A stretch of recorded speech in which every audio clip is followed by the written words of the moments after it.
बिस्मिल्लाहिर्रहमानिर्रहीम। अस्सलाम वालेकुम स्टूडेंट्स। आज हम लोग अपना इको 401 का लेसन नंबर 24 करेंगे। वेलफेयर इकोनॉमिक्स की हम लोग बात कर रहे थे।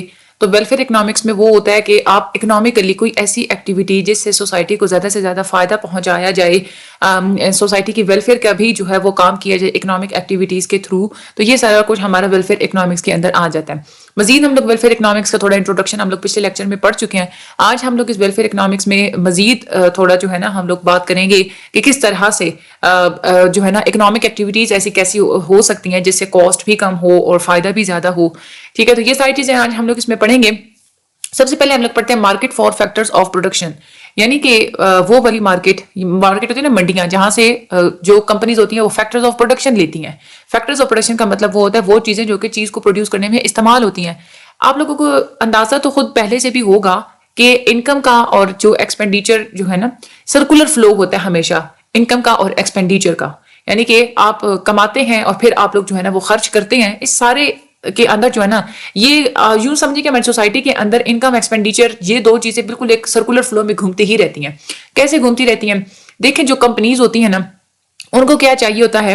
लैंड, लेबर, कैपिटल, सरमाया उनको चाहिए होता है ना, जिनको रिसोर्सेज चाहिए होते हैं, फैक्टर्स ऑफ प्रोडक्शन चाहिए होते हैं चीज को प्रोड्यूस करने के लिए, उनको चीजें चाहिए होती हैं। वो वाली सारी चीजें किसके पास होती हैं? वो होती हैं हमारे लेबर्स के पास होती हैं, या सोसाइटी के अंदर रहने वाले जो लोग होते हैं ना उनके पास होती हैं। ठीक है, तो वो क्या करते हैं? फैक्टर्स ऑफ प्रोडक्शन सोसाइटी के लोगों से लेते हैं। अब लोगों को क्या चाहिए होता है?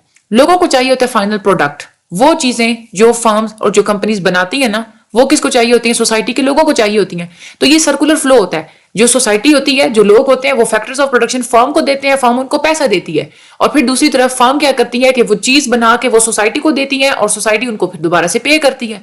इस तरह से पैसा भी गोल गोल घूमता रहता है और चीजें भी गोल गोल घूमती ही रहती हैं। ठीक है, तो ये एक चीज है जो आप लोगों ने याद रखना था, किस तरह से सर्कुलर फ्लो होता है। अब फैक्टर ऑफ प्रोडक्शन जो होता है, यानी कि चीज को प्रोड्यूस करने में जितने भी चीजें इस्तेमाल होती हैं, जो फैक्टर्स इस्तेमाल होते हैं, उनकी डिमांड किस चीज पे डिपेंड करती है? जो डिमांड होती है ना फैक्टर्स ऑफ प्रोडक्शन, इसको हम लोग कहते हैं डिराइव्ड डिमांड। डिराइव्ड का मतलब ये है, जैसे अगर हम लोग लेबर की बात करते हैं ना, तो लेबर की डिमांड इनडायरेक्टली घूम फिर के लेबर के ऊपर ही डिपेंड करती है। कैसे डिपेंड करती है? देखें, मार्केट के अंदर लेबर की यानी कि मजदूरों की डिमांड कब बढ़ेगी? तब बढ़ेगी जब किसी कंपनी ने चीज को ज्यादा प्रोड्यूस करना होगा। कंपनी चीज को प्रोड्यूस ज्यादा कब करेगी? तब करेगी जब हमारे ही लेबर्स, ये जो लोग सोसाइटी में रहते हैं वो लेबर ही होते हैं ना, जब वो लेबर चीज की डिमांड ज्यादा करेंगे। तो इसका मतलब क्या हुआ कि जो लेबर की जो डिमांड है वो तब इंक्रीज होगी जब लेबर चीजों की डिमांड बढ़ा देंगे। तो घूम फिर के बात वही लेबर पे आई, इसलिए हम लोग उसको कहते हैं कि ये डिराइव्ड डिमांड है, ये लेबर्स के ऊपर ही डिपेंड करती है।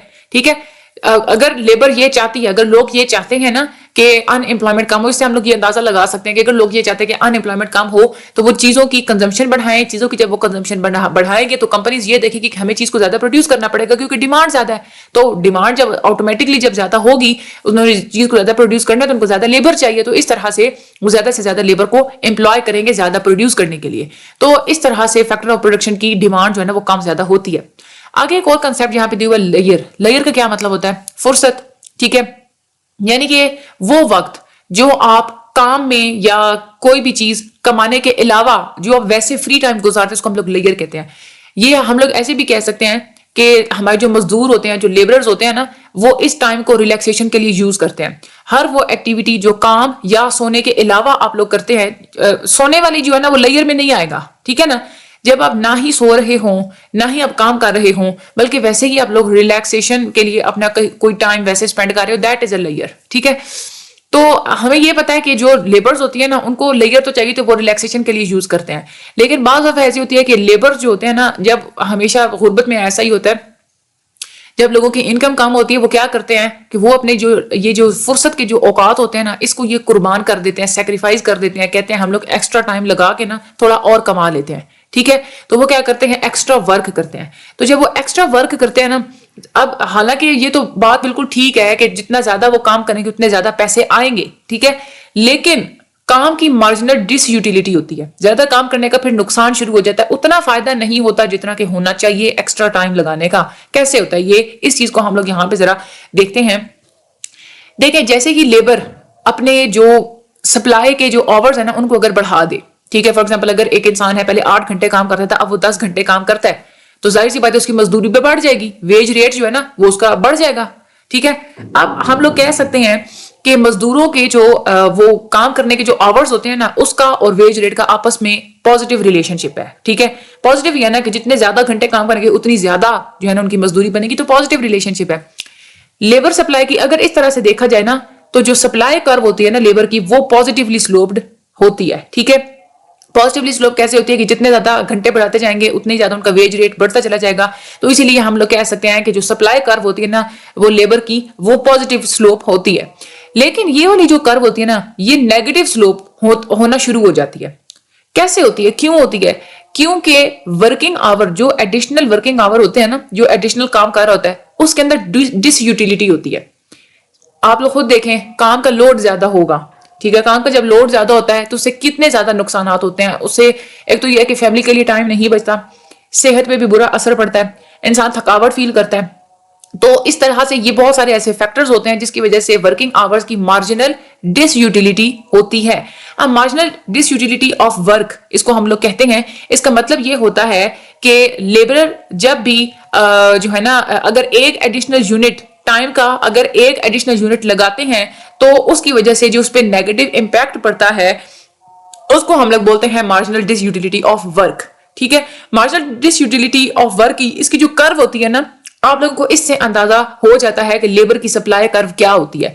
वैसे तो होता है ना सप्लाई कर्व, हम लोग कह रहे हैं कि लेबर की बस एक पॉजिटिव स्लोप होती है कि जितने ज्यादा उनकी वेजेस जो है वो बढ़ती चली जाएं, या जितनी ज्यादा उनका टाइम बढ़ता चला, जितने ज्यादा वो काम करेंगे उतनी ही ज्यादा वेजेस होंगी, उतनी ही ज्यादा लेबर बढ़ती चली जाएगी। तो इस अंदाज से तो ये सप्लाई कर पॉजिटिव होती है, लेकिन ऐसा रियलिटी में नहीं होता। रियलिटी में अगर हम लोग एडिशनल फैक्टर, जो मार्जिनल काम अगर जो कर रही है हमारी लेबर, अगर उसको भी देखा जाए तो वो जो हमारी जो स्लोप होती है ना, वो पॉजिटिव स्लोप नहीं रहती, वो चेंज हो जाती है। यहाँ पे हम लोग बात करते हैं अपॉर्चुनिटी कॉस्ट की। अपॉर्चुनिटी कॉस्ट का मतलब ये है कि जो चीज आप सेक्रीफाइस करते हैं ना किसी दूसरी चीज के लिए, that is opportunity cost. For example, आपने जो है ना बुक खरीदने के लिए, आपका दिल था फॉर एग्जाम्पल कि आप पिज्जा खाना चाह रहे थे। ठीक है, आप पिज्जा नहीं खाते, आप कहते हैं कि इसकी जो है ना मैं कोई अच्छी सी बुक ले लेता हूँ। ठीक है, उसको मुझे फायदा ज्यादा होगा, मुझे नॉलेज आएगा। तो जो पिज्जा को सेक्रीफाइस करने की जो अपॉर्चुनिटी कॉस्ट है ना, वो क्या है? बुक है। ठीक है, इसी तरह से जो वर्किंग की अपॉर्चुनिटी कॉस्ट होती है ना, वो होती है लेयर। ठीक है, फॉर एग्जाम्पल अगर आप काम कर रहे हैं ना, ठीक है, काम अगर आप करने थकावट महसूस कर रहे हैं, आप कहते हैं ठीक है मैं काम नहीं करता, मैं आराम कर लेता हूँ, मैं टाइम जो है ना वो जरा वैसे ही मैं स्पेंड कर लेता हूँ, तो आपको फिर यूं लग रहा होगा कि जो टाइम जो है ना मैं वेला बैठूंगा तो मुझे ज्यादा फायदा जो है ना वो नजर आ रहा है कि मैं थोड़ा रिलैक्स हो जाऊंगा। तो काम करने की जो अपॉर्चुनिटी कॉस्ट है ना वो क्या होगी? लेयर। इसी तरह से अगर आप लोग फारिग बैठे हुए ना, आप कहते हैं फारिग बैठे से तो मुझे कोई फायदा नहीं हो रहा, उठ के कोई काम ही कर लूं। ठीक है, तो आप अपनी उस फुर्सत को आप सेक्रीफाइस करेंगे, उसकी जगह पे काम करेंगे, तो लेयर का जो अपॉर्चुनिटी कॉस्ट है ना वो क्या होगा? वर्क होगा। तो ये दोनों ही, काम का अपॉर्चुनिटी कॉस्ट लेयर होता है, काम को सेक्रीफाइस करेंगे तो लेयर मिलेगा, लेयर को सेक्रीफाइस करेंगे तो अपॉर्चुनिटी कॉस्ट क्या मिलेगा? वर्क मिलेगा। ठीक है, आगे हम लोग चलते हैं। अब हम लोग बात करते हैं लेबर की सप्लाई और डिमांड कर्व किस तरह की होती है। लेबर की सबसे पहले हम लोग सप्लाई कर्व की जब बात करते हैं ना, तो ये पीछे की तरफ बैकवर्ड होती है। ये आप लोगों को नजर आ रहा है ना, ये ग्राफ यहाँ पे समझना बहुत ज्यादा इंपॉर्टेंट है। अनइंपॉर्टेंट पैराग्राफ या अनइंपॉर्टेंट ग्राफ जो है वो मैं आप लोगों को छुड़वा देती हूँ। यहाँ पे देखें, ये इंपॉर्टेंट है, आप लोगों ने ये याद रखना है कि लेबर की जो सप्लाई कर्व होती है ना वो बैकवर्ड बैंड हुई होती है इस तरह से। ये देखिए पीछे की तरफ बैंड हो रही है। ठीक है, और ये कब होती है? एक मखसूस किस्म का एक वेज रेट होता है, वहां जाके उसके बाद ये जो है ना वो बैकवर्ड होना स्टार्ट कर देती है। और वो वाला पॉइंट कौन सा होता है? जहां पे इनकम अफेक्ट हायर होता है और वहां पे सब्स्टिट्यूशन अफेक्ट जो होता है ना वो कम होता है। इसका मतलब क्या है कि सब्स्टिट्यूशन अफेक्ट का मतलब ये है, एक आदमी है, ठीक है, वो इधर आप लोगों ने वो बात याद रखनी है, लेयर वाली और वर्किंग वाली। एक आदमी है, वो फारिग बैठा हुआ है, वो कहता है फारिग अगर मैं बैठूंगा तो मेरे पास पैसे कम आएंगे, तो अगर मैं काम कर लूं ना तो मुझे ज्यादा फायदा होगा। तो वो ये एक सब्स्टिट्यूशन इफेक्ट होता है कि जिस तरफ आप लोगों को ज्यादा फायदा नजर आ रहा होता है ना, आप लोग उस तरफ जाते हैं। अब वो अपनी लेयर को वो कुर्बान करता रहेगा, वो काम करता रहेगा, ये तब तक करेगा जब उसको सब्स्टिट्यूशन इफेक्ट ज्यादा होगा, यानी कि काम करने का जो उसको फायदा है ना वो उसको ज्यादा नजर आ रहा होगा। ठीक है, वो फिर क्या करेगा? वो काम करता रहेगा, अपने जो आवर्स है ना काम करने का जो वक्त है वो उसको बढ़ाता रहेगा। फिर फॉर एग्जाम्पल ये एक पॉइंट है जहां पे सिर्फ जो है ना फॉर एग्जांपल 8 घंटे नॉर्मली मजदूर काम करते हैं ना, इस पॉइंट के बाद वो एडिशनल जो है ना वो ऊपर का जो एक्स्ट्रा टाइम लगाता है, एक्स्ट्रा टाइम वो लगाता चला जाएगा, उसकी जो मजदूरी होगी ना वो बढ़ती चली जाएगी। रोज रोज वो काम करेगा, उसके वेजेस में इजाफा होता चला जाएगा, लोग उसको ज्यादा पे करेंगे क्योंकि ये जो बंदा है ना ये ज्यादा देर तक काम करता है। ठीक है, अब ये तब तक होगा जब उसको इस चीज में फायदा नजर आएगा, लेकिन एक वो पॉइंट आएगा जब उसके पास इतने ज्यादा पैसे आ जाएंगे, जब उसको लोग जो उसको पे कर रहे हैं ना उसके ज्यादा काम करने की वजह से, कि ये मजदूर अच्छा है, इससे काम ज्यादा, तो उसको उसके पास इतने पैसे आ जाएंगे कि वो यूं सोचेगा, वो कहेगा कि अब मुझे ज्यादा एक्स्ट्रा टाइम लगाने की जरूरत ही क्या है, मेरे पास ऑलरेडी इतने पैसे जमा हो चुके हैं कि मुझे इतना ज्यादा औखा होने की ना जरूरत ही नहीं है। वो फिर क्या करेगा, वो अपनी सप्लाई को कम कर देगा, वो काम जो है ना वो कम करना शुरू कर देगा। काम जैसे वो कम करना शुरू कर देगा तो इसका मतलब क्या है कि उसकी जो दोबारा से वो जो उसके जो आवर्स है ना, काम करने का जो वक्त है वो कम करता चला जा रहा है, करता चला जा रहा है। ठीक है, तो ये वाला जो है ना यहाँ पे ये तब होगा जब उसका इनकम अफेक्ट डोमिनेट करेगा, यानी कि उसको नजर आएगा, उसको ये लगेगा कि अब मेरी रेपुटेशन इतनी अच्छी बन चुकी है कि अगर मैं काम करने के औकात कम भी कर लेता हूं ना, लोग मुझे फिर भी ज्यादा पे करेंगे। ठीक है, तो ये वो टाइम आएगा कि उसको वेजेस तो हायर मिलती रहेंगी, ठीक है, क्योंकि उसकी रेपो बन गई, उसको वेजेस तो हायर मिलती रहेंगी, लेकिन उसके काम करने का जो एक टाइम है ना वो कम करता चला जाएगा। तो ये वाली जो होती है ना, ये सप्लाई कर्व इस तरह से बैकवर्ड बेंड होना स्टार्ट हो जाती है। ठीक है, इसी तरह से फिर ये ही जो केस है ना ये उल्टा होना शुरू हो जाता है। जाहिर सी बात है, अब उसने अपना काम करने का जो वक्त है ना वो उसने अगर काम कर दिया, ठीक है, काम वो काम कर रहा है, उसने कहा मेरे पास पैसे बड़े जमा हो गए हैं, वो अपने जमा हुए पैसे कब तक खा सकता है। इससे उसकी जो सप्लाई कर ना, फिर क्या होगा, वो आहिस्ता आहिस्ता फिर से काम के अपने जो आवर्स है ना वो उनको बढ़ाना शुरू कर देगा। अब वो अगेन ये थोड़ी सी अगर हम लोग डीपली जाके देखें ना, अब एक बंदा है उसने अपने काम करने के औकात उसने बहुत ज्यादा कम कर दी है, वो काम ही बहुत थोड़ा करता है, तो लोग क्या करेंगे, लोग उसको डिमांड करेंगे, उसकी तो डिमांड कम हो जाएगी। ऐसा ही है ना, तो जब उसकी डिमांड कम होना शुरू हो जाएगी तो वो अपनी वेजेस को अपना, अगर फॉर एग्जांपल वो 1,000 रुपए की वो दिहाड़ी पे वो काम करता था, अब वो 800 पे आ जाएगा। क्यों, वो ये कहेगा कि मेरी तो रेपो खराब हो चुकी है ऑलरेडी, लोग तो मुझे डिमांड ही नहीं करते, तो मैं कम पैसे चार्ज करूं तो लोग मुझे ज्यादा जो है ना अपने पास जॉब वगैरह वो देंगे। तो वो फिर क्या करेगा, अपना वो एक तो टाइम को भी बढ़ाना शुरू कर देगा, ज्यादा जो है वो टाइम लगाना शुरू कर देगा। ठीक है, और उसके बाद वो क्या करेगा कि अपनी वेजेस जो है ना वो कम करना शुरू कर देगा। तो टाइम को ऐसे अगर हम लोग नीचे की तरफ आए तो वो टाइम को बढ़ाता चला जा रहा है, और इधर से जो वेजेस है ना, इसकी वेजेस ये कम होती चली जा रही है। ठीक है, तो ये एक 2 वे प्रोसेस होता है। इस तरह से इनकम अफेक्ट और सब्स्टिट्यूशन अफेक्ट ये दोनों होते ही रहते हैं। यहाँ पे हम लोग बात करते हैं वेज रेट, यानी कि किसी की मजदूरी वो क्या होती है। देखें, कोई भी अगर लेबर अगर वो एक्स्ट्रा कोई भी काम करती है ना, तो उस फर्म को उसकी मार्जिनल कॉस्ट पे करनी ही पड़ती है। ठीक है, और वो डायरेक्टली प्रोपोर्शनल टू दी होती है जितने घंटे वो काम करेगी। इसका मतलब क्या हुआ कि फॉर एग्जांपल अगर एक लेबर, एक बंदा है, ठीक है, वो 8 घंटे काम करता था, अब वो कहता है मैं 10 घंटे काम करना है, तो जाहिर सी बात है वो 10 घंटे काम करेगा तो फर्म को भी तो एडिशनल मार्जिनल कॉस्ट उसको पे करनी पड़ेगी, और वो मार्जिनल कॉस्ट कितनी पे करेगी वो डिपेंड करता है कि उसने कितने घंटे ज्यादा काम किया है। तो जो मार्जिनल कॉस्ट होती है ना लेबर की, वो फर्म ने अदा करनी होती है, और वो डायरेक्टली प्रोपोर्शनल होती है आवर्स। ठीक है, जितने उसने एक्स्ट्रा आवर लगाए होते हैं। जो डिमांड कर्व होती है लेबर की, इसको आप लोग डिराइव कर सकते हैं कि जहां पे इंटरसेक्शन हो रही होती है ना वेज रेट की, ये है वेज रेट। ठीक है, ये वाली जो हॉरिजॉन्टल लाइन होती है ये, और इधर से जो एक होती है ना हमारी एक concave downward sloping concave function, ये वाला जो पॉइंट होता है ना, ये जहां पे ये इंटरसेक्ट कर रहा है। ठीक है, ये वाली जो पॉइंट होती है ना, ये हम लोग कहते हैं कि ये डिमांड कर्व होती है। ये हम लोग ये कहते हैं ना कि डाउनवर्ड स्लोपिंग होती है ना डिमांड कर्व। ये वाली देखें, ये डाउनवर्ड स्लोपिंग ही आ रही है, लेकिन ये थोड़ी सी जो है ना वो बेंड हुई हुई है। तो हम लोग कह सकते हैं कि जो लेबर है उसकी डाउनवर्ड कर्व होती है, जहां पे उसकी वेज रेट जो होता है ना वो इंटरसेक्ट कर रहा होता है marginal revenue product of labour के। Marginal revenue product of labour क्या है, अब ये बात आप लोगों ने जरा यहाँ पे ध्यान से सुननी है। मार्जिनल का मतलब क्या होता है, एडिशनल। रेवेन्यू का मतलब क्या होता है, जिस चीज से आपको जितने पैसे हासिल हो रहे होते हैं, कोई चीज बेचने से जो आप लोगों के पास पैसे आ रहे होते हैं, जो कीमत आ रही होती है, that is a revenue. Product का मतलब क्या होता है, चीज। लेबर आप लोगों को पता है मजदूर। इस चीज से हमें क्या, यहां से हमें क्या पता चल रहा है कि किसी मजदूर के एडिशनल प्रोडक्ट बनाने का जो रेवेन्यू है उसको हम लोग कहते हैं marginal revenue product of labour. ठीक है, जो मजदूर एक्स्ट्रा टाइम लगा के जो चीज बनाता है उसका जो रेवेन्यू कंपनी को मिलता है वो होता है marginal revenue product of labour. और ये आप लोग देखते कैसे हैं, आप लोग इसको कहते हैं MRPL से आप लोग इसको डिनोट करते हैं, marginal revenue product of labour. और ये इक्वल होता है, आप लोगों को कैसे पता चलेगा कि किसी लेबर का मार्जिनल रेवेन्यू प्रोडक्ट कितना है, कैसे पता चलेगा कि लेबर ने जो चीज एडिशनल बनाई है उससे हमें रेवेन्यू कितना मिला है।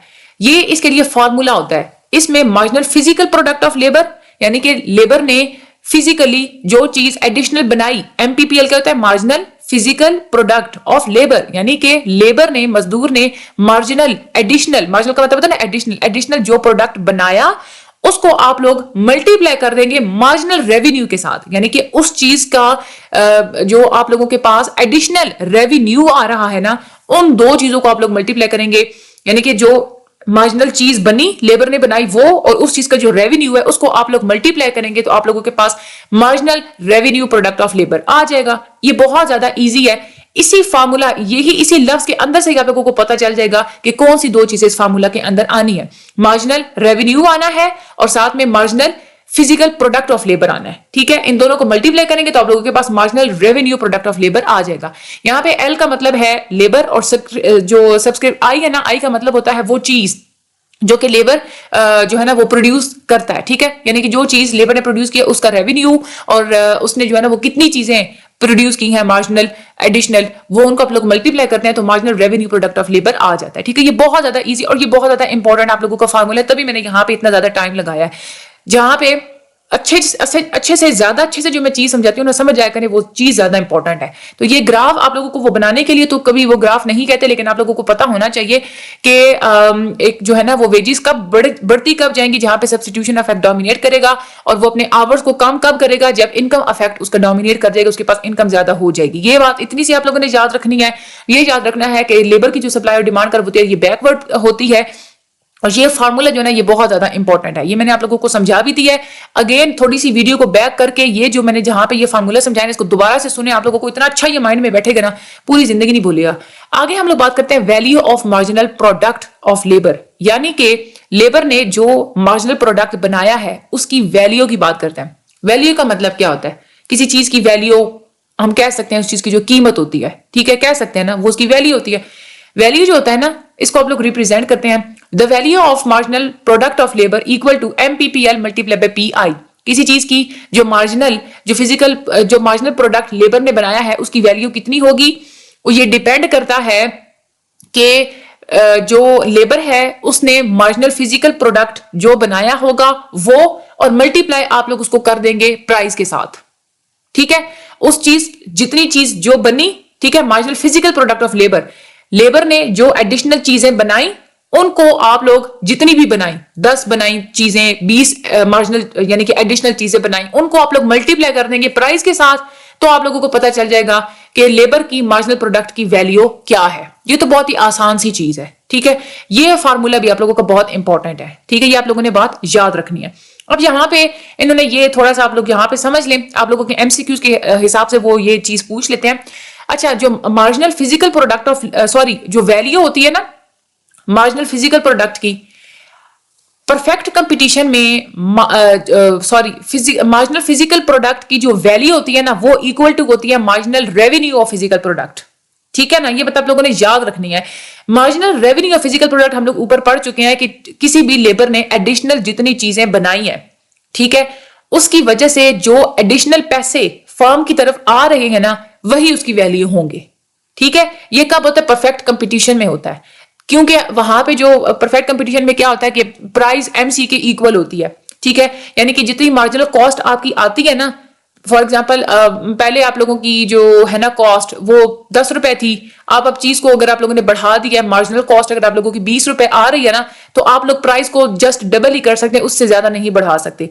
प्राइस को आप लोग मार्जिनल कॉस्ट से ऊपर नहीं लेके जा सकते। मोनोपोली में तो ये होता है ना कि चाहे आप लोगों की मार्जिनल कॉस्ट कम आ रही है, ज्यादा आ रही है, मार्जिनल कॉस्ट अगर 50,000 की भी है ना, तो फिर भी आप लोग अपने प्रोडक्ट की जो प्राइस है ना वो आप लोग बढ़ा के बेशक 1 लाख पे ले जाएं, क्योंकि वो मोनोपोली होती है। लेकिन परफेक्ट कंपटीशन में आप लोगों की जो प्राइस होती है वो मार्जिनल कॉस्ट के इक्वल ही होती है। किसी भी चीज के ऊपर एडिशनल खर्चा आप लोगों का जितना बड़ा है आप लोग उतनी ही प्राइस बढ़ा सकते हैं, उससे ऊपर आप लोग प्राइस नहीं बढ़ा सकते। तो यही वजह है कि अगर परफेक्ट कंपटीशन की बात जब हम लोग कर रहे होते हैं तो उसमें अगर लेबर कोई मार्जिनल प्रोडक्ट अगर बनाती है, एडिशनल लेबर अगर कोई अपने वर्किंग आवर्स बढ़ा के जो चीज बनाती है उसकी जो वैल्यू होती है ना वो होती है जो आप लोगों को रेवेन्यू मिलेगा, उससे जो मार्जिनल रेवेन्यू मिलेगा। ठीक है, यानी कि चीज के बढ़ाने से आपको एडिशनल रेवेन्यू जो मिलेगा ना वही उसकी वैल्यू होगी। ये बात आप लोगों ने याद रखनी है। थोड़ा घूम तो नहीं गए, थोड़ा सा पीछे से वीडियो को थोड़ा बैक करके दोबारा से सुन लीजिएगा, समझ आप लोगों को आ जाएगी। थोड़ा सा दोबारा मैं समझा देती हूँ। जो परफेक्ट कंपटीशन होता है ना, उसमें आपको पता है कि जो मार्जिनल कॉस्ट होती है, प्राइस उतनी ही आप रख सकते हैं, उससे ज्यादा नहीं बढ़ा सकते। ये पॉइंट अगर आप लोग याद कर लेना, ठीक है, आप लोगों को फिर समझने में आसानी हो जाएगी। अब हम लोग बात कर रहे थे वैल्यू की, ठीक है। वैल्यू का अगर आप लोग देखें तो किसी भी चीज की जो लेबर है, ठीक है, उसने जो एडिशनल प्रोडक्ट बनाया है ना, उसकी जो वैल्यू है वो कितनी होगी परफेक्ट कंपटीशन में, वो उतनी ही होगी जितना उससे एडिशनल रेवेन्यू आ रहा होगा, ठीक है। यानी कि उसकी वैल्यू रेवेन्यू के बराबर ही होगी, उससे ज्यादा नहीं हो सकती। लेकिन अगर परफेक्ट कंपटीशन नहीं है, मोनोपोली है या दूसरी चीजें हैं, तो वहां पे आप लोगों को पता है कि आप लोग प्राइस को सेट कर सकते हैं, ठीक है। फॉर एग्जाम्पल मोनोपोली की बात करते हैं ना, वहां पे आप लोग प्राइस को सेट कर सकते हैं। तो उस हिसाब से, क्योंकि आप लोग प्राइस को अपनी मर्जी से सेट करते हैं, आप लोग इधर फार्मूला को देखें ना, मोनोपोली है तो यहां पे आप लोग प्राइस बेशक आप लोग बढ़ा दें, तो जब आप लोग प्राइस को बढ़ाते चले जाएंगे तो आप लोगों का जो ये वैल्यू ऑफ मार्जिनल प्रोडक्ट है ना, ये बढ़ता चला जाएगा। प्राइस जितनी ज्यादा होगी वो मल्टीप्लाई होगी तो वैल्यू उतनी ज्यादा बढ़ती चली जाएगी। फार्मूले को अगर आप लोग सामने रखें ना, तो मोनोपोली की अगर हम लोग बात करते हैं तो जो वैल्यू होता है ना, उसको आप लोग खुद बढ़ा सकते हैं as compare to the marginal revenue physical labour. यानी कि जो MRP मार्जिनल रेवेन्यू होता है ना फिजिकल लेबर का, उससे ज्यादा हो सकती है आपकी वैल्यू चीज की, क्योंकि आप लोग प्राइस को बढ़ा सकते हैं। लेकिन जो परफेक्ट कंपटीशन होता है वहां पे आप लोगों का VMPL और MRPL ये दोनों इक्वल ही होते हैं। यहां पे आपका जो वैल्यू होती है ना, वो आप लोग नहीं बढ़ा सकते, वो रेवेन्यू के इक्वल ही रहती है। मेरे ख्याल में अब आप लोगों को सही तरीके से समझ आ चुकी होगी। ये आप लोगों के MCQs के हिसाब से इंपॉर्टेंट है, और ये वाला जो फार्मूला है ना, ये बहुत इंपॉर्टेंट है, आपके शॉर्ट के लिहाज से भी बहुत ज्यादा इंपॉर्टेंट है और MCQs के लिहाज से बहुत ज्यादा इंपॉर्टेंट है। अच्छे तरीके से इसको याद कीजिएगा। अच्छा, अब हम लोग बात करते हैं लेबर और लैंड कैपिटल। हमें ये तो पता है ये तीनों की तीनों फैक्टर्स ऑफ प्रोडक्शन है, लेकिन इनमें थोड़ा सा डिफरेंट है। लैंड और कैपिटल ये दो ऐसी चीजें जिसको आप लोग खरीद सकते हैं, पक्का पक्का खरीद सकते हैं। लेकिन लेबर जो है ना, उसको आप लोग खरीद नहीं सकते, उसको आप लोग रेंट पे ले सकते हैं, ठीक है। रेंट का मतलब क्या होता है कि किसी भी फैक्टर ऑफ प्रोडक्शन को आप किसी टाइम पीरियड तक आप लोग उसको हायर करते हैं, ठीक है, और आप लोग उस टाइम पीरियड के आप लोग उसको रिवार्ड देते हैं या पैसे देते हैं, ठीक है, पीरियोडिक पेमेंट देते हैं। जैसे आप लोग मजदूरी है तो आप लोग कहते हैं किसी बंदे को तुमने 7 दिन हमारे यहाँ काम करना है, तो 7 दिन काम करते रहेगा, आप उसको बार बार पे करते रहेंगे, वो रेंट होता है। लेकिन जो किसी चीज की जो कैपिटल की जो परचेज प्राइस होती है ना, परचेज प्राइस का मतलब ये होता है कि कोई भी कैपिटल आप लोग जिंदगी भर के लिए अपनी मलकियत में लेना चाह रहे हैं, तो उसकी जो वैल्यू है ना, उसको हम लोग कहते हैं परचेज प्राइस, ठीक है। जितनी ज्यादा उसकी वैल्यू होगी चीज की, उतनी ज्यादा उसकी परचेज प्राइस होगी। जमीनों की अगर आप लोग बात करें, अगर हम लोग लैंड की बात करते हैं, तो एक वो चीज होती है कहीं पे लैंड की वैल्यू ज्यादा होती है। कमर्शियल एरिया की अगर हम लोग बात करते हैं तो वहां पे परचेज प्राइस बहुत ज्यादा होती है। तो वैल्यू पे डिपेंड करता है कि जितनी ज्यादा वैल्यू होगी उस कैपिटल को पूरी जिंदगी के लिए अपनी मलकियत में लेने की, परचेज प्राइस भी आप लोगों की उतनी ही ज्यादा होगी, ठीक है। यहां पे आगे हम लोग बात करते हैं net present value and discounting की। अच्छा, ये जो डिसीजंस लिए जाते हैं ना कि कैपिटल और लैंड खरीदना है या नहीं खरीदना, कितना खरीदना है, ये जो फर्म्स होती है ना, ये नेट प्रेजेंट वैल्यू की बेस पे ही इस चीज को देखती हैं। ये डिसीजन नेट प्रेजेंट वैल्यू की बेस पे करती हैं। नेट प्रेजेंट वैल्यू का क्या मतलब होता है? नेट प्रेजेंट वैल्यू का मतलब ये होता है कि एक कोई भी आप लोगों की कोई चीज है, ठीक है, जो आप लोगों ने लेनी है, आप लेना चाह रहे हैं। फॉर एग्जाम्पल अगर आप लोग लैंड लेना चाह रहे हैं तो आप लोग ये देखेंगे कि for example specific period of time के ऊपर, यानी कि 5 सालों तक ये मुझे कितना रिटर्न दे सकती है, ठीक है, कितना रिटर्न मुझे ये चीज दे सकती है, वो वाली कीमत आप लोग लिखेंगे। साथ में आप लोग प्लस करेंगे कि इस ये वाला पीरियड गुजरने के एंड पे अगर मैं इसको बेचना चाहूं तो इसकी डिस्पोजल वैल्यू क्या होगी, ठीक है। तो आप इन दो वैल्यूज को मद्देनजर रखते हुए ही आप कोई चीज खरीदते हैं। आप लोगों ने देखा होगा ना, आप लोग बाज़ दफा ये मोबाइल फोन अगर आप लोग खरीदें, आप लोग पहले जरूर ये चीज देखते हैं, अगर मैं अब ये चीज खरीदता हूं, ठीक है, मैं 6 महीने बाद अगर मैं बेचूं तो मुझे मोबाइल फोन ये कितने का बिकेगा। आप लोगों को पता है कि अगर मैंने डिब्बा पैक मोबाइल लिया ना, बिल्कुल टिन पैक न्यू लिया, तो 6 महीने बाद मैं बेचूंगा तो मुझे तो नुकसान होगा। तो आप लोग फिर क्या करते हैं, आप लोग कहते हैं कि मैं सेकंड हैंड पे ले लेता हूं, ठीक है। तो फिर आप लोग दूसरी साथ में चीजें ये भी देखते हैं कि जिस अरसे तक मैं ये चीज को इस्तेमाल करता रहूंगा तो मुझे से जो रिटर्न मिलता रहेगा वो कितना होगा, और अगर मैं इसको बेचना चाहूं तो वो कितना होगा। इस दो चीजों को आप लोग प्लस कर लेते हैं। प्लस करने के बाद आप लोग उसमें से जो शुरू की जो परचेज कॉस्ट होती है ना, फॉर एग्जांपल 30,000 का मोबाइल है, 40,000 का मोबाइल है, आप लोग उस कॉस्ट को उसमें से माइनस कर लेते हैं, तो वो आप लोगों के पास एनपीवी आ जाती है, ठीक है। एनपीवी जो है ना, ये आप लोगों को थोड़ा सा आप लोगों ने इसकी डेफिनेशन को याद कर लेना है, बाकी आपका कंसेप्ट होना चाहिए तो आप लोगों को खुद भी पता चल ही जाता है। डिस्काउंटिंग का मतलब क्या होता है? डिस्काउंटिंग प्रोसेस होता है कि आप फ्यूचर इनकम्स की जो पूरी एक स्ट्रीम होती है ना, जो अखराजात होते हैं, आप लोग उसको प्रेजेंट वैल्यू के टर्म में देखते हैं। इसका क्या मतलब हुआ, आप लोगों के सर के ऊपर से ये बात गुजर गई हो नहीं है। मैं आपको एग्जांपल देती हूँ। फॉर एग्जांपल आप एक गाड़ी खरीदते हैं, ठीक है, गाड़ी आप खरीदते हैं तो वो आप लोगों को कहता है कि हमने आपको 10 लाख की, अगर आप लोग अभी हमें पे करेंगे ना, हम आपको 10 लाख रुपए की गाड़ी दे देंगे, ठीक है। आप ये कहते हैं मेरे पास 10 लाख रुपए नहीं है, आप मुझे किस्तों पे गाड़ी दें, ठीक है। किस्तों पे जब आपको वो गाड़ी देते हैं ना, तो आपकी वो किस्तें इस तरह से बनाते हैं कि वो 10 लाख से भी महंगी आपको पड़ रही होती है। यानी कि आपकी वो जो फ्यूचर इनकम की जो पूरी एक स्ट्रीम होती है ना, वो आप लोगों को, अगर आप लोग देखें ना, पूरी फ्यूचर इनकम्स और उसके जो इखराजात आपके वो बना के आपको देते हैं कि ये किस्तों में तुमने इतना इतना पे करना है, आप देखते हैं तो वो 12 लाख रुपए में गाड़ी पड़ रही है, ठीक है। लेकिन जो उसकी मौजूदा कीमत है, जो उसकी प्रेजेंट वैल्यू है, वो कम है, ठीक है। इसको हम लोग कहते हैं डिस्काउंटिंग। यानी कि आप प्रेजेंट वैल्यू पे आपको डिस्काउंट मिल रहा है एक तरह का, तो आपकी प्रेजेंट वैल्यू जो है ना वो कम है, लेकिन फ्यूचर इनकम जो है ना आप लोगों की, वो सारी की सारी अगर कुल मिला के उसको देखा जाए तो वो ज्यादा है, ठीक है। तो वो प्रोसेस जिसमें आप लोग फ्यूचर इनकम्स को देखते हैं कि कन्वर्ट करते हैं प्रेजेंट वैल्यू में, यानी कि फ्यूचर इनकम्स को कुल मिला के आप देखते हैं कि प्रेजेंट वैल्यू यानी कि अभी मौजूदा दौर में इसकी कितनी कीमत है और फ्यूचर इनकम की बेस पे कितनी कीमत है, इसको हम लोग कहते हैं डिस्काउंटिंग, ठीक है।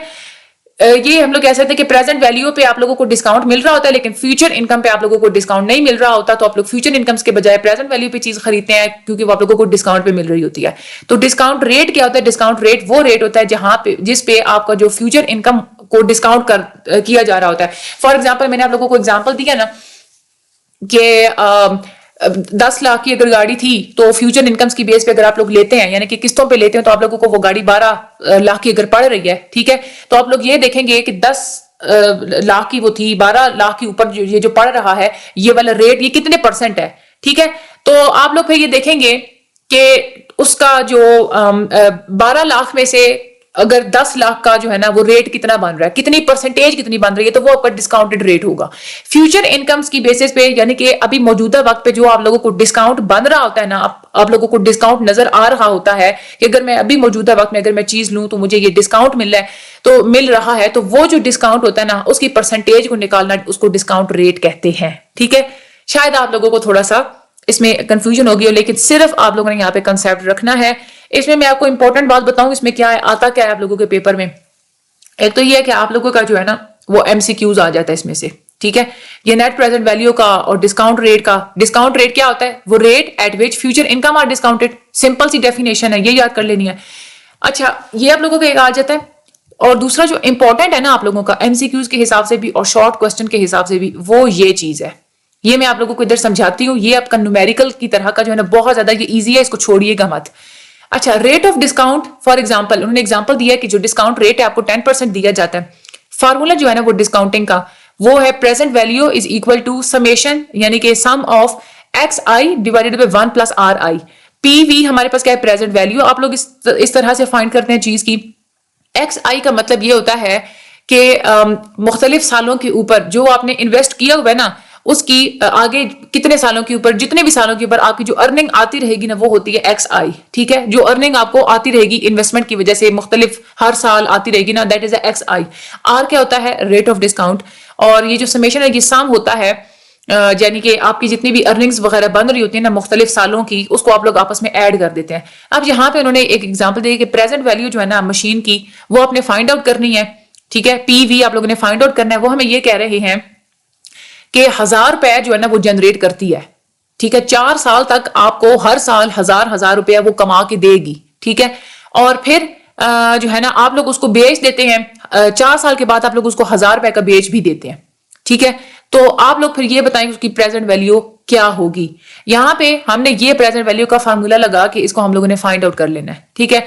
फाइंड आउट हम लोग ने ऐसे करना है कि सबसे पहले आप लोग देखें कि वो पहले 1 साल का, 4 सालों का हमने फाइंड आउट करना है ना प्रेजेंट वैल्यू, 4 सालों की, ठीक है। आप लोग पहले 1 साल की देखें। 1 साल की करने के लिए पहले साल आपको कितना जनरेट करके देगी? 1000 रुपया, ठीक है।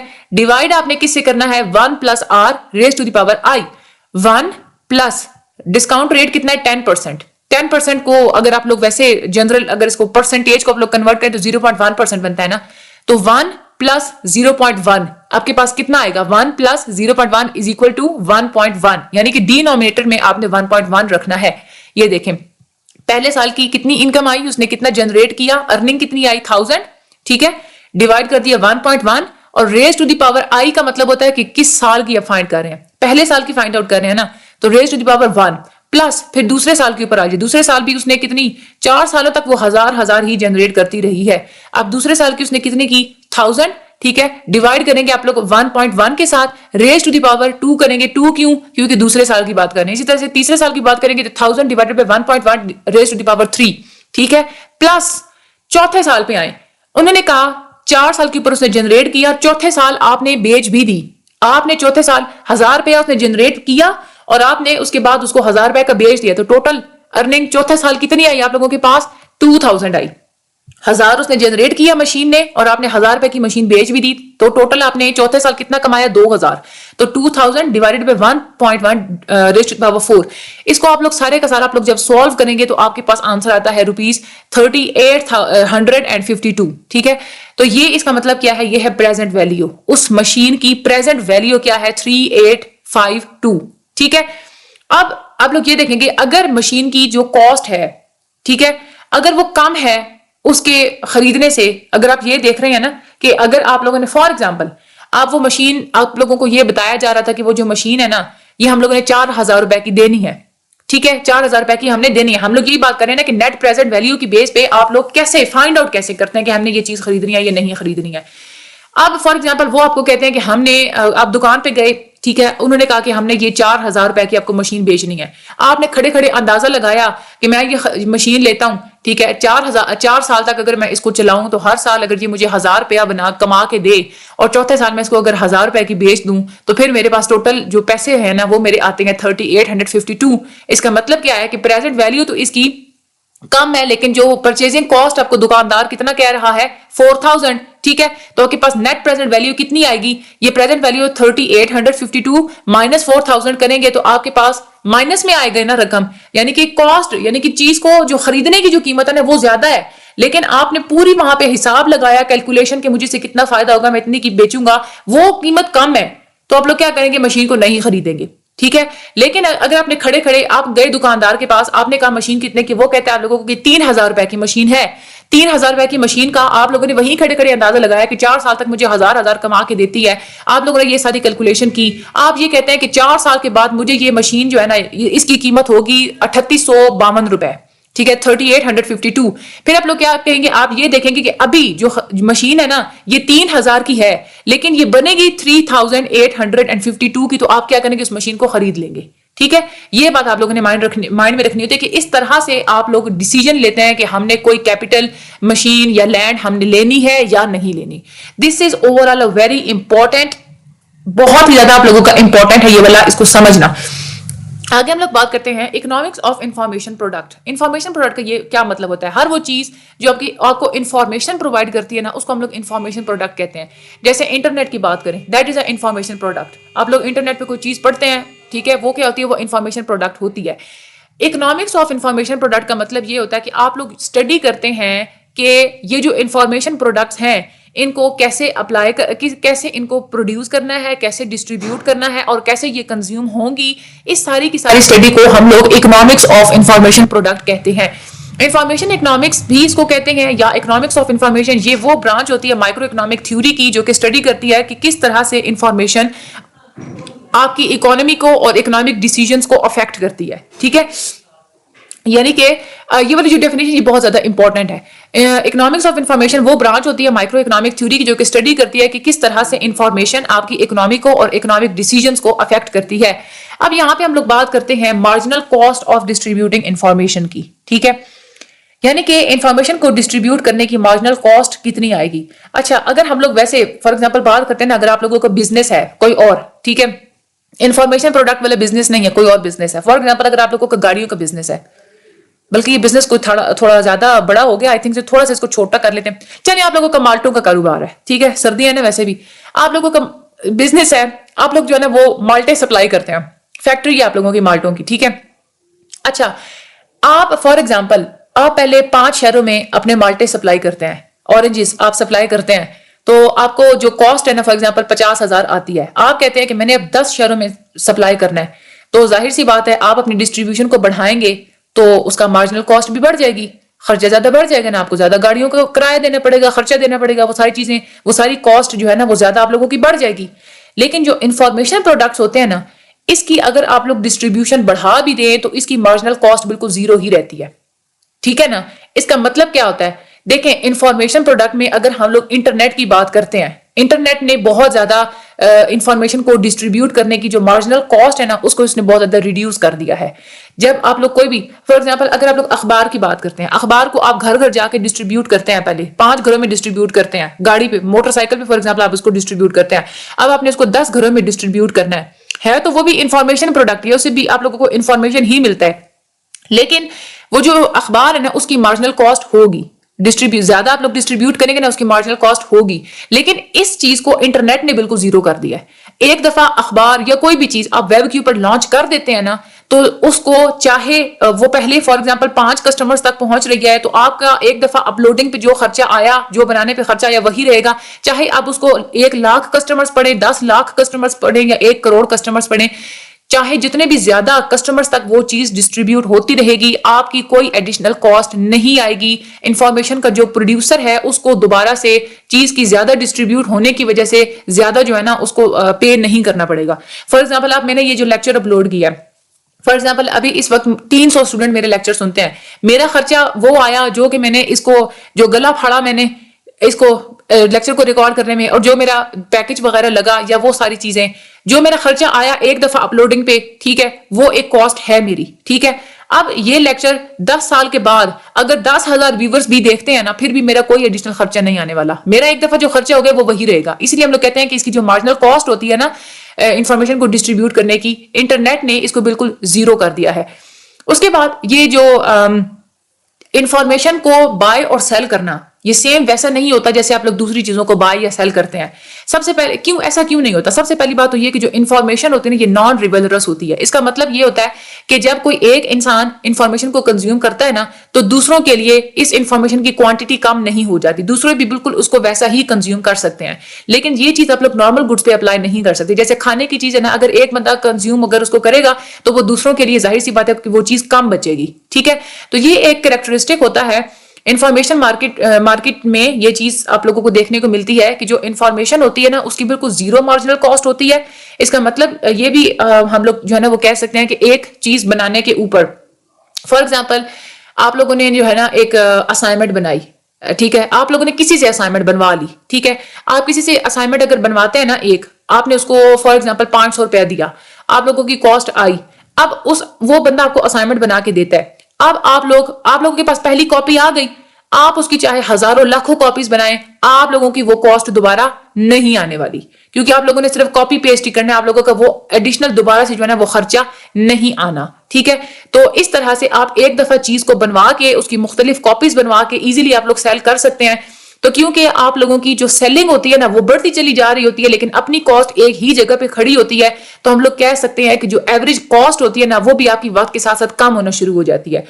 क्योंकि देखें ना, एवरेज कॉस्ट आप लोग कैसे आप लोग कैलकुलेट करते हैं, एवरेज कॉस्ट आप लोग इस तरह से कैलकुलेट करते हैं ना कि फॉर एग्जांपल अगर 10 चीजें हैं, ठीक है, उसको बनाने पे जो आपकी कॉस्ट आई है, ठीक है ना, तो वो 10 को आप लोग अगर आप लोग मतलब 10 चीजों को आप लोग डिवाइड कर देते हैं ना, कि एक चीज के ऊपर जो आप लोगों की कॉस्ट आई है वो आप लोगों की एवरेज कॉस्ट होती है। यानी कि एक चीज को बनाने के ऊपर, मैं आपको इस तरह से एग्जांपल देती हूँ, जैसे मैंने आप लोगों को असाइनमेंट की एग्जांपल दिया ना, आप लोगों ने 500 रुपए की, आप लोग 500 रुपए दे के आप लोगों ने एक असाइनमेंट आप लोगों ने बनवाई है, ठीक है। तो आप लोगों की एवरेज कॉस्ट क्या है, एक असाइनमेंट की एवरेज कॉस्ट क्या है, आप लोगों की 500 है। अब कोई और चीज हो ना अगर, तो आप लोगों की एक चीज बनवाने पे 500 खर्चा आ रहा है, 2 चीजें बनवाने पे एवरेज कॉस्ट कितनी आएगी, हर चीज की एक चीज की 500 ही रहेगी ना। 2 चीजें बनवाएंगे तो आप लोगों का खर्चा 1000 आएगा, दूसरी चीजों की मैं बात कर रही हूँ, ठीक है। 3 चीजें बनवाएंगे आप लोगों का खर्चा 500 आएगा, सॉरी 1500 आएगा। आप लोगों की जो एवरेज होता है ना, यानी कि हर एक प्रोडक्ट के ऊपर जो कॉस्ट होती है ना वो आपकी 500 ही रहेगी। लेकिन इंफॉर्मेशन वाली जो चीजें होती है ना, इसमें ये चीज नहीं होती। आपने एक असाइनमेंट बनवाई 500 रुपए की, आपने उसी को कॉपी किया, कॉपी जब आप लोगों ने कर दिया, आप लोगों की अब कॉस्ट कितनी आएगी एवरेज, उसी 500 को आपने 2 पे डिवाइड करना है, 250 आप लोगों की एवरेज कॉस्ट हो जाएगी, क्योंकि आपका एडिशनल खर्चा कोई नहीं आया। आप उसी असाइनमेंट को कॉपी करके तीसरी आप लोग बना लेते हैं। 3 कॉपीज जब आप लोग बना लेते हैं तो फिर आप लोगों की एवरेज कॉस्ट कितनी आएगी, एक कॉपी को बनाने के ऊपर आप लोगों की एवरेज कॉस्ट कितनी आएगी, आप लोग 3 को ही उन्हीं 3 कॉपीज पे ही आप लोग देखेंगे, उसी 500 को आप लोग डिवाइड कर देंगे, ठीक है ना, क्योंकि आपकी दोबारा से कॉस्ट नहीं है, कॉस्ट एक ही है, ठीक है ना, प्रोडक्ट बढ़ता चला जा रहा है, तो उसी एक प्रोडक्ट को उसी मुख्तलिफ किस्म की जितने ज्यादा प्रोडक्ट्स बढ़ते चले जाएंगे, एक ही कॉस्ट के ऊपर बार बार आप लोग डिवाइड करेंगे, तो आप लोगों की वक्त के साथ साथ एवरेज कॉस्ट कम होती चली जा रही होती है। ये बहुत इंपॉर्टेंट है, आगे हम लोग टेबल के में भी हम लोग इसको पढ़ेंगे तो आप लोगों को मजीद समझ में आ जाएगी ये चीज। अच्छा, इसमें यही वो चीज कहते हैं कि ये जो इंफॉर्मेशन प्रोडक्ट्स होती है ना, इसमें मार्जिनल कॉस्ट प्राइसिंग बिल्कुल इनकम्प्लीट इनफीजिबल होती है। यानी कि एक ये होता है ना कि आप लोग अपनी मार्जिनल कॉस्ट को देख के चीज की आप लोग प्राइस सेट करते हैं कि मेरा अपना एडिशनल खर्चा इस पे इतने आ रहा है, लेकिन इसमें जो होता है ना इंफॉर्मेशन प्रोडक्ट्स की हम लोग बात करते हैं तो इसमें मार्जिनल कॉस्ट मैटर ही नहीं करती, क्योंकि मार्जिनल कॉस्ट होती ही जीरो है। उसके बाद एक और तरह की चीज होती है that is experience goods. Experience goods वो चीजें होती हैं जो कि हमेशा इंसान उसको खरीदने से पहले उसको चेक करते हैं, उसको टेस्ट करते हैं, उसको देखते हैं कि वो ठीक है या नहीं है। ये इकोनॉमिक्स में एक्सपीरियंस गुड्स जो होती है ना, ये वो चीजें होती हैं, ऐसा प्रोडक्ट या ऐसी सर्विस जिसमें उसके जो करेक्टरिस्टिक्स होते हैं, जैसे एक चीज की क्वालिटी क्या है, चीज की प्राइस उस हिसाब से ठीक है या नहीं है, ये पहले आपको देख के ऑब्जर्व करना डिफिकल्ट लग रहा होता है। वैसे तो ना कुछ चीजें होती है देख के आप लोगों को अंदाजा चल जाता है क्वालिटी का, लेकिन कुछ चीजें ऐसी होती हैं कि जब तक आप लोग उनको पहले यूज ना कर लें थोड़ा सा, तो आप लोग उसको मतलब एक्सपीरियंस ना कर लें, तो तब तक आप लोगों को उस चीज के बारे में नहीं पता चलता कि मैंने ये खरीदनी है या नहीं खरीदनी। फॉर एग्जाम्पल, अगर आप लोग मार्केट में जाते हैं तरबूज लेने के लिए, तरबूज को क्या करते हैं आप लोग, कट लगा के देखते हैं ना कि अंदर से रेड है या नहीं है, अगर रेड होता है तो फिर आप लोग उसको लेते हैं, तो तरबूज क्या है, वो एक्सपीरियंस गुड है। अब यहाँ पे ये जो टेबल है ना, इसमें मैं आप लोग को समझाने की कोशिश करती हूँ। देखें, हम लोग बात कर रहे हैं इंफॉर्मेशन प्रोडक्ट की। इंफॉर्मेशन प्रोडक्ट आप लोगों ने 50 चीजें बनवाई, उसके ऊपर आपकी कॉस्ट कितनी आई, 50,000 आई, ठीक है। अब वो इंफॉर्मेशन गुड है, हमें ये पता है कि आप लोग उसी में से बहुत सारी चीजें बनाते चले जाएंगे, फिर भी आप लोगों का अपना खर्चा नहीं होगा, कॉस्ट वही सेम ही रहेगी। आप लोग 100 चीजें बनवाएं, कॉस्ट वही 50,000 ही रहेगी। आप 150 चीजें बनाएं, उसी में से कॉस्ट फिर भी वही 50,000। इसी तरह से आप अपनी क्वांटिटी को बढ़ाते चले जाएं, आप लोगों की जो टोटल कॉस्ट उसके ऊपर आ रही है ना, वो उसने चेंज नहीं होना, टोटल कॉस्ट आप लोगों की सेम ही रहनी है, ठीक है। मार्जिनल कॉस्ट जो होती है ना, वो जीरो होती है। क्यों? यहाँ पे अगर आप लोग देखें ना, आप लोगों ने जो प्रोडक्ट बनाया 50 से आप लोगों ने प्रोडक्ट को 100 पे बढ़ा दिया, तो आप लोगों की मार्जिनल कॉस्ट कितनी आई, 50,000 माइनस 50,000 जीरो, ठीक है। आप अपना प्रोडक्ट 150 पे ले गए, उस पे आप लोगों की मार्जिनल कॉस्ट कितनी आई, 50,000 माइनस 50,000, फिर से जीरो, मार्जिनल कॉस्ट बिल्कुल वहां पे जीरो होती है, ठीक है। इसी तरह से एवरेज कॉस्ट की हम लोग बात करते हैं। एवरेज कॉस्ट आप लोग फाइंड आउट कैसे करते हैं, किसी चीज के ऊपर जो टोटल कॉस्ट आ रही होती है ना, चीजें बनाने के ऊपर जो टोटल कॉस्ट होती है, उसको आप लोग डिवाइड किसके साथ कर देते हैं, क्वांटिटी के साथ, ठीक है। तो 50,000 डिवाइडेड बाय 50, आपके पास कितना आ जाएगा, 1000, ठीक है। इसी तरह से आप लोग अपनी प्रोडक्ट की क्वांटिटी को बढ़ा देते हैं, उसमें फिर आप लोगों की एवरेज कॉस्ट कितनी आएगी, 50,000 डिवाइडेड बाय 100 आप लोग करेंगे तो कितनी आ जाएगी, 500, ठीक है। मजीद इसका मतलब क्या होता है, इंफॉर्मेशन प्रोडक्ट एक ऐसी चीज होती है कि जितनी ज्यादा आप लोग क्वांटिटी को बढ़ाते चले जाएंगे, उतनी ही ज्यादा आप लोगों की एवरेज कॉस्ट कम होती चली जाएगी, ठीक है। ये देखें आप लोग, यहाँ पे इसकी एवरेज कॉस्ट जो है ना वो कम होते तो इतनी ज्यादा 166 पे जस्ट आ गई है। क्यों आई है, आप लोगों का प्रोडक्ट बढ़ाने की वजह से। तो ये फायदा होता है आप लोगों की इंफॉर्मेशन प्रोडक्ट का। ये जो ग्राफ है ना, ये अनइम्पॉर्टेंट है, बस इसमें आप लोगों ने इतनी सी बात याद रखनी है। यहाँ पे उन्होंने जस्ट यही बताया है कि फॉर एग्जांपल टोटल जो कॉस्ट है ना किसी चीज की, ठीक है, अपना जो है ना आप लोगों का जो खर्चा आ रहा है ना 300 रुपए में, आप वो जो है ना वो चीज, एक चीज आप लोग 300 रुपए में बनाते हैं, 175 चीजें आप लोगों ने बनाई हैं, इस तरह से आप लोगों की टोटल कॉस्ट कितनी आएगी, 52,500, ठीक है।